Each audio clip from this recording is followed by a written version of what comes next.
Halo semuanya, selamat datang kembali di channel YouTube Pak Guru Wali. Nah, Bapak Ibu, apa kabar semuanya? Pada hari ini saya akan memberikan informasi tentang rubrik penilaian untuk studi kasus. Ya, jadi ada penilaian ya. Jadi Bapak Ibu harus ketahui terlebih dahulu tentang rubrik penilaiannya yang akan Bapak Ibu buat untuk studi kasus. Nah, langsung saja kita lihat terlebih dahulu untuk studi kasusnya, Bapak Ibu. Nah, di sini saya contohkan di simulasi studi kasus ya, Bapak Ibu ya. Nah, jadi di sini ada petunjuk pengerjaan soal studi kasusnya. Anda akan diberikan beberapa petunjuk mengisi soal studi kasus, kemudian silahkan baca dengan seksama petunjuk yang diberikan. Kemudian manfaatkan waktu pengerjaan tes sebaik mungkin. Apabila waktu habis, jawaban Anda akan tersimpan. Kemudian apabila Anda sudah paham dengan petunjuk ini, silahkan masukkan token ya. Nah, ini durasinya itu 30 menit, Bapak Ibu. Berarti untuk setiap soal ya, setiap soal nanti ini ada 30 menit, berarti setiap soal itu hanya mempunyai waktu selama 7 menit untuk Bapak Ibu mengetik ya. Satu soal itu 7 menit. Jadi silahkan dimaksimalkan sebaik mungkin untuk Bapak Ibu bisa minimal itu 300 kata ya. Itu minimal sekali Bapak Ibu ya. Jadi dalam 10 menit itu Bapak Ibu harus bisa sebanyak 100 kata. Jadi 30 menit itu sebanyak 300 kata. Itu minimal sekali Bapak Ibu ya. Nah, kemudian kita masukkan token ya. Nah, jadi kita lihat di sini ya. Untuk soalnya itu saya besarkan ya. Ceritakanlah salah satu pengalaman Anda dalam menangani masalah di bidang pembelajaran. Nah, jadi di sini jelas Bapak Ibu ya, yaitu di bidang pembelajaran. Seperti merencanakan tujuan ya, merencanakan pembelajaran, kemudian di sini ada melaksanakan pembelajaran, kemudian melakukan penilaian, kemudian menghadapi siswa yang sulit atau lainnya. Uraian Anda harus berdasarkan pengalaman pribadi yang nyata, bukan pengalaman orang lain, dan memerlukan penanganan khusus ya. Nah, di sini dalam uraiannya, satu, situasi yang Anda hadapi pada saat itu, tugas Anda, dan masalah yang harus Anda selesaikan. Kemudian di sini tindakan yang Anda ambil, kemudian bagaimana hasil dari tindakan tersebut, kemudian di sini pengalaman berharga apakah yang Anda petik dari masalah tersebut. Kemudian di sini uraian ya.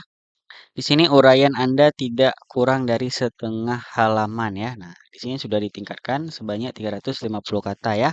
Namun tidak lebih dari 600 kata Bapak Ibu ya. Nah, jadi 350 sampai dengan 600 kata. Nah, untuk jumlah katanya itu nanti Bapak Ibu bisa lihat di bagian bawah ini ya. Ini 0/700 kata. Nah, jadi untuk soal yang ini ada rubrik penilaiannya Bapak Ibu ya. Mari sama-sama kita lihat terlebih dahulu. Nah, di sini ada rubrik penilaian studi kasus ya Bapak Ibu ya. Yang pertama di sini mendeskripsikan masalah atau kasus nyata yang dipahami ya. Nah, untuk keterangannya di sini deskripsi masalah atau studi kasus nyata yang pernah dialami, yang disusun secara komprehensif dan menguraikan realita yang terjadi, serta menguraikan kondisi ideal untuk memahami dan menyelesaikan tantangan yang dihadapi. Nah, di sini untuk nilai baik sekalinya, kita lihat Bapak Ibu ya, nilai baik sekalinya di sini, yaitu sangat komprehensif dalam menguraikan masalah nyata yang dihadapi ya. Nah, kita lihat di sini kondisi yang diharapkan atau seharusnya, kemudian kondisi yang terjadi, dan GAP ya, Bapak Ibu ya. Nah, ini sudah ada penilaiannya ya. Untuk Bapak Ibu bisa nanti buatkan ya sesuai dengan yang dihadapinya yang ini Bapak Ibu ya. Jadi ada tiga ini Bapak Ibu silahkan buat sesuai dengan yang sudah ada dinilai baik sekali ini. Nah, kemudian kita lihat lagi ke bawah Bapak Ibu ya. Kita lihat lagi ke bawah. Di sini untuk nomor duanya, deskripsi upaya penyelesaian meliputi tiga aspek esensial ya. Nah, ini tiga aspek esensial. Saya beri tanda terlebih dahulu. Nah, di sini yaitu praktis dan dapat dilaksanakan sesuai dengan rasional dan masalah yang dihadapi serta relevan dengan tugas dan peran seorang guru. Nah, untuk nilai baik sekalinya ya, kita lihat di sini ya Bapak Ibu ya. Yaitu di sini ada upaya penyelesaian tiga aspek ya. Ini sama seperti yang di atas ini. Yaitu yang pertama operasional dapat dilakukan ya. Nah, pastikan ini dapat dilakukan untuk permasalahannya. Kemudian rasional Bapak Ibu ya. Rasional ya. Dan sesuai dengan masalah. Nah, maksudnya rasional itu bisa dicerna ya ataupun masuk akal Bapak Ibu ya. Nah, jadi jangan buat masalah nanti yang tidak masuk akal Bapak Ibu ya. Nah, jadi silahkan buat yang rasional dan juga sesuai dengan masalah. Kemudian yang ketiga di sini ada dalam lingkup tugas sebagai guru ya Bapak Ibu ya. Jadi jangan buat masalah itu di luar dari lingkup tugas sebagai guru. Nah, di soal nomor satu tadi itu sudah dijelaskan ya, yaitu tentang melaksanakan pembelajaran ya dan lain-lainnya. Itu nanti Bapak Ibu silahkan dipilih.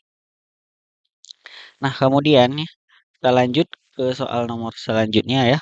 Nah, soal ya Bapak Ibu yaitu rubrik. Nah, kemudian di sini yang ketiga Bapak Ibu ya, kita lihat ya. Deskripsi dari hasil upaya tindakan mencakup bentuk keberhasilan ya. Nah, jadi di sini ya bentuk keberhasilan yang terdefinisi dengan jelas Bapak Ibu ya. Nah, jadi di sini jelas Bapak Ibu. Kemudian bukti pendukung atau perubahan yang terjadi yang sangat jelas ya. Kemudian di sini dapat diverifikasi serta sangat masuk akal. Nah, ini yang dibilang tadi rasional Bapak Ibu ya. Sangat masuk akal dan sesuai ya dengan masalah yang diatasi. Nah, jadi kita lihat di sini ya untuk nilai baik sekalinya Bapak Ibu ya. Nah, di sini hasil upaya ya atau tindakan yang mencakup yang pertama itu dinilainya adalah bentuk keberhasilan. Ya, ini dari soal nomor 3 ya Bapak Ibu ya, yaitu hasil dari upaya, kemudian bukti pendukung atau perubahan yang terjadi sangat jelas ya. Nah, jadi pastikan nanti Bapak Ibu pada saat menulisnya ini harus tertera dengan jelas Bapak Ibu ya. Kemudian di sini yang ketiga sangat masuk akal dan sesuai dengan masalah. Nah, jadi pada saat nanti penilai ataupun penguji membacanya itu masuk akal Bapak Ibu ya, jadi tidak seperti mengada-ngada. Kemudian kita lanjut lagi ke nomor 4 ya.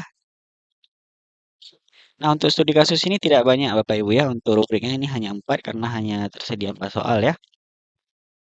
Nah, kemudian di sini ada pengalaman berharga ya. Ini untuk yang soal nomor 4. Nah, di sini deskripsi masalah pengalaman berharga yang dapat dipetik berkaitan dengan metode penyelesaiannya. Ini dengan masalah yang efektif. Kemudian di sini ada cara antisipatif untuk menghindari atau mencegah masalah serupa di masa depan. Kemudian di sini dan strategi untuk meningkatkan kualitas penanganan masalah ya. Nah, di sini kita lihat untuk nilai baik sekali Bapak Ibu ya. Kita lihat untuk nilai baik sekalinya di sini. Nah, di sini kita lihat pengalaman berharga yang dapat dipetik ini sama seperti di atas ya. Cuman diringkas saja. Cara penyelesaian masalah, kemudian di sini ada antisipatif masalah serupa ya, terhindar atau tidak terulang, dan peningkatan kualitas penanganan masalah. Nah, nanti Bapak Ibu silahkan dideskripsikan ya, yang sudah ada di rubrik penilaian dengan nilai yang baik sekali di sini Bapak Ibu. Nah, sekarang kita lihat contoh ya untuk studi kasus pada saat eh, studi kasus di simulasi Bapak Ibu ya. Oke, sekarang kita lanjut ke simulasi ya. Nah, ini saya contohkan. Di sini ada 4 soal ya yang harus Bapak Ibu buat ya, seperti yang sudah dicontohkan ya. Di sini ada beberapa contoh ya Bapak Ibu ya. Ini Bapak Ibu silahkan buat ya. Jika Bapak Ibu ada yang mengalami kesulitan untuk membuat studi kasus, silahkan hubungi admin Telegram Pak Guru Wali ya, agar dibantu untuk pembuatan studi kasus. Nah, di sini saya contohkan kita tulis terlebih dahulu ya untuk judulnya Bapak Ibu ya, judulnya. Karena ya jika tidak ada judul nanti akan agak bingung ya untuk pengujinya. Jadi jika sudah ada judul seperti ini ya Bapak Ibu, pengujinya itu nanti akan sudah tahu ya. Oh ini judulnya tentang ini untuk studi kasusnya. Kemudian kita lanjut ke nomor satu Bapak Ibu ya. Nah Bapak Ibu, jadi tipsnya itu ya dari saya Bapak Ibu ya. Pada saat Bapak Ibu menulis studi kasus, yaitu pada nomor satu, nanti Bapak Ibu silahkan buat terlebih dahulu masalah intinya terlebih dahulu Bapak Ibu ya. Nah, misal untuk nomor satu seperti ini Bapak Ibu ya. Jadi sudah selesai, nanti baru ditambahkan kembali Bapak Ibu ya. Jadi semuanya terisi Bapak Ibu. Nah, kemudian kita isi nomor 2 Bapak Ibu. Nah, untuk nomor satu ini Bapak Ibu siapkan waktu sebanyak 7 menit Bapak Ibu ya. Jadi ketika Bapak Ibu sudah melihat di sini 23, nah itu Bapak Ibu langsung lanjut ke soal nomor 2. Nah, jadi agar sudah terbagi waktu ya. Untuk satu soal itu selama 7 menit Bapak Ibu ya. Jadi 4 soal itu sudah mencukupi nanti untuk 30 menit Bapak Ibu. Nah, sekarang kita isi ke nomor 2 ya. Nah, misal nomor 2 seperti ini Bapak Ibu sudah terisi ya, yaitu deskripsi upaya penyelesaian. Di sini kita sudah menulisnya itu 253 kata ya. Nanti Bapak Ibu silahkan disesuaikan saja ya. Kita lanjut ke nomor 3 di sini Bapak Ibu. Lanjut ke nomor 3. Nah, jadi di sini untuk nomor 3 Bapak Ibu ya, sama juga ya seperti nomor satu nomor 2. Jadi ini Bapak Ibu siapkan waktu sebanyak 7 menit ya. Kemudian di sini untuk nomor 3 juga Bapak Ibu siapkan waktu sebanyak 7 menit juga Bapak Ibu ya. Kemudian Bapak Ibu harus mengetik 10 menit itu sebanyak 300 kata Bapak Ibu ya. Nah, jadi nanti agar pada saat 30 menit ini Bapak Ibu sudah mencapai 300 kata Bapak Ibu. Ini kita tambahkan nomor 4 ya. Nah, jadi untuk nomor 4 juga sama Bapak Ibu untuk 7 menit terakhir. Nanti Bapak Ibu silahkan isi untuk nomor 4 Bapak Ibu ya. Jadi silahkan isi. Kemudian jika nomor 4 ini sudah selesai ya. Nah, jadi nanti Bapak Ibu saya contohkan ya. Untuk nomor satu ini masih kurang Bapak Ibu ya. Nanti kita akan tambahkan Bapak Ibu. Nah, akan tambahkan jika waktu Bapak Ibu masih ada ya. Jadi lebih baik diisi semua terlebih dahulu. Nanti jika masih ada waktu Bapak Ibu bisa tambahkan sedikit-sedikit ya. Jadi jangan terlalu berfokus di nomor satu 2 3 tapi nomor 4 tidak terisi. Nah, itu lebih baik Bapak Ibu isi sedikit-sedikit semuanya terlebih dahulu, kemudian nanti baru Bapak Ibu tambahkan. Nah, seperti ini ya kita tambahkan. Nah, misal seperti ini untuk nomor satunya ya. Jadi kita tambahkan jika waktunya masih ada Bapak Ibu ya. Jadi masih ketika waktunya masih ada Bapak Ibu, kita bisa menambahkannya lagi ya. Kemudian jika Bapak Ibu melihat waktunya itu sudah mau habis ya. Misal waktunya itu sisanya 2 menit lagi. Nah, Bapak Ibu jangan lupa untuk tekan ini Bapak Ibu ya, tekan selesai Bapak Ibu. Nah, ini yang sangat penting Bapak Ibu ya. Karena di kasus tahun kemarin itu yang tidak mengklik selesai, itu tidak masuk ke sistem Bapak Ibu. Nah, jadi pastikan ya Bapak Ibu klik selesai subtes ya, seperti ini ya. Kemudian di sini ya lanjutkan. Nah, kemudian nanti akan keluar nilai Bapak Ibu ya. Nah, di sini ada studi kasus ya sebanyak 35 dari 35.